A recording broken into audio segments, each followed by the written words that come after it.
जैनेंद्र प्रताप जी, अब यहां से हटके वहां सट जाना और वहां से हटके यहां सट जाना, यही राजनीति अब राजभर की रह गई है क्या? और ऐसे में क्या आपको लगता है कि अब जनता इन चीजों को नहीं समझती?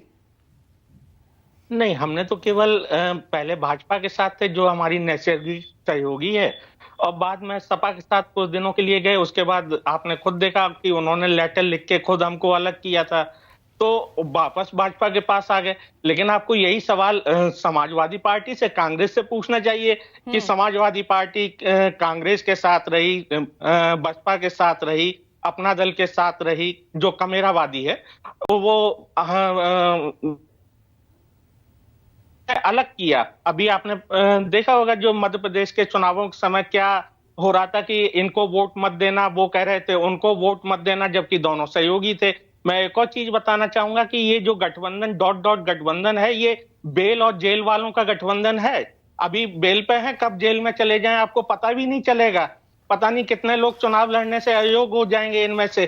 तो आप इनकी बातों में मत जाइए। और जहां तक रही समाजवादी पार्टी की बात, तो अरे चुनावों के समय जो वक्तव्य दिए गए, उनको वो जो याद दिलाना चाहते हैं उनको खुद सोचना चाहिए। शिवपाल यादव जी जो इनके चाचा जी हैं, वो क्या वक्तव्य दे रहे थे कि समाजवादी पार्टी गुंडे और मवालियों की पार्टी है और कुछ नहीं है उसके अलावा।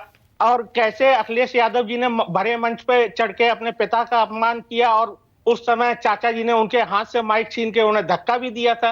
तो ये तो खुद उनको सोचना चाहिए कि जो लोग अपने परिवार में अपने परिवारीजनों को सम्मान नहीं दे पा रहे हैं, वो लोग दूसरों को क्या सम्मान देंगे। साथ में जो नीतियां हैं, हम लोग जो जाएंगे उत्तर प्रदेश के लोकसभा चुनावों में, देश के लोकसभा चुनावों में, माननीय मोदी जी, माननीय योगी जी के जो विकास के कार्य हैं उनको लेके जाएंगे। और धरातल पे जो अभी हमारे कांग्रेस के भाई बोल रहे थे कि अमीरों को दिया, गरीबों को नहीं दिया। गरीबों को घर दिया है, किसानों को 2,000 रुपए 3 महीने में वो 4 महीने में मदद दी जा रही है। गरीबों को शौचालय दिए हैं, बिजली दी है, पानी हर घर जल हर घर नल लगभग करोड़ों घरों में पहुंच रहा है। उज्ज्वला योजना के तहत सिलेंडर बांटे जा रहे हैं। चारों तरफ गरीबों में ही दिया जा रहा है भैया, अमीरों को कुछ नहीं मिल रहा है।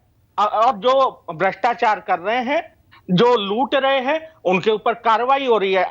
समाजवादी पार्टी के समय में खुद अजीत सिंह जी ने कहा था कि जिस गाड़ी में बैठा हो, जिस गाड़ी में लगा हो लाल झंडा, उस गाड़ी में सोचो बैठा है गुंडा। ये चौधरी अजीत सिंह जी ने कहा था।